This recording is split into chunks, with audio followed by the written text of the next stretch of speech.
योगी आदित्यनाथ, संन्यास से सत्ता तक की यात्रा। दोस्तों, भारतीय राजनीति में कुछ चेहरे ऐसे होते हैं जो केवल सत्ता के लिए नहीं, विचार और दिशा बदलने के लिए सामने आते हैं। आज हम बात करेंगे एक ऐसे व्यक्ति की जिसे कोई कठोर कहता है, कोई निडर और कोई नए भारत का प्रतीक। यह कहानी है योगी आदित्यनाथ की।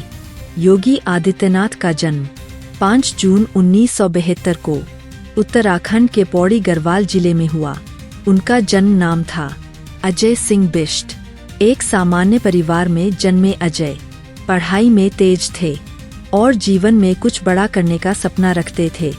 लेकिन जब वे गोरखपुर आए और महंत अवैधनाथ के संपर्क में आए तो उनका जीवन पूरी तरह बदल गया। उन्होंने सांसारिक जीवन छोड़ संन्यास का मार्ग अपनाया और बन गए योगी आदित्यनाथ। यह केवल नाम बदलना नहीं था, यह जीवन का उद्देश्य तय करना था। साल 1998 में केवल 26 वर्ष की आयु में योगी आदित्यनाथ गोरखपुर से लोकसभा सांसद चुने गए। यह अपने आप में एक बड़ी राजनीतिक घटना थी। इसके बाद गोरखपुर की जनता ने लगातार 5 बार उन पर भरोसा जताया।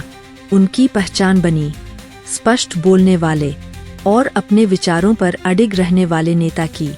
वे न तो अपनी बात घुमाते थे, न ही दबाव में झुकते थे। साल 2017 उत्तर प्रदेश की राजनीति में एक बड़ा मोड़ आया। योगी आदित्यनाथ उत्तर प्रदेश के मुख्यमंत्री बने। मैं भारत की प्रभुता और अखंडता अक्षुण्ण रखूंगा।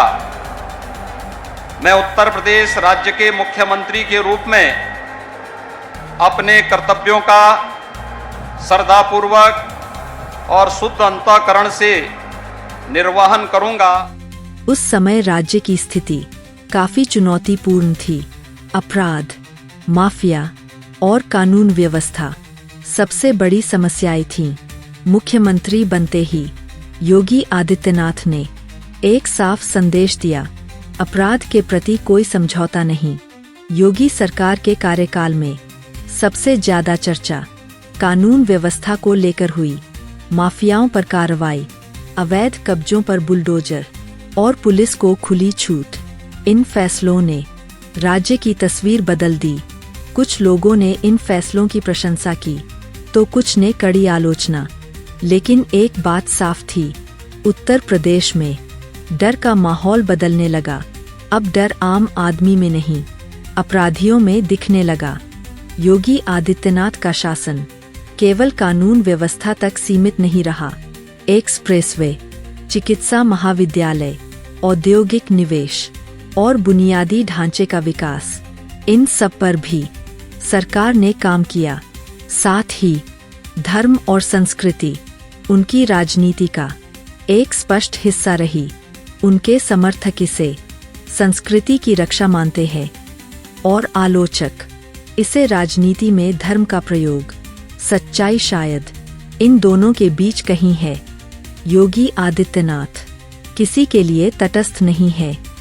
या तो लोग उन्हें पूरी तरह समर्थन देते हैं या पूरी तरह विरोध करते हैं। लेकिन एक बात तय है, उन्हें नजरअंदाज नहीं किया जा सकता। उनकी राजनीति साफ है और उनका संदेश भी। दोस्तों, योगी आदित्यनाथ सिर्फ एक राजनेता नहीं है, वे एक विचारधारा है। आप उनसे सहमत हों या असहमत, लेकिन आज की भारतीय राजनीति में उनकी भूमिका बेहद महत्वपूर्ण है। अगर आप ऐसी ही सच्ची, गहरी और विचारपूर्ण राजनीतिक कहानियाँ सुनना चाहते हैं तो भारत वर्ल्ड व्यू चैनल को जरूर सब्सक्राइब करें, क्योंकि यहाँ राजनीति सिर्फ खबर नहीं, समझने की कोशिश है। जय हिंद। यदि आप भारत, सत्य और संस्कृति को समझना चाहते हैं तो भारत वर्ल्ड व्यू को सब्सक्राइब करना आवश्यक है।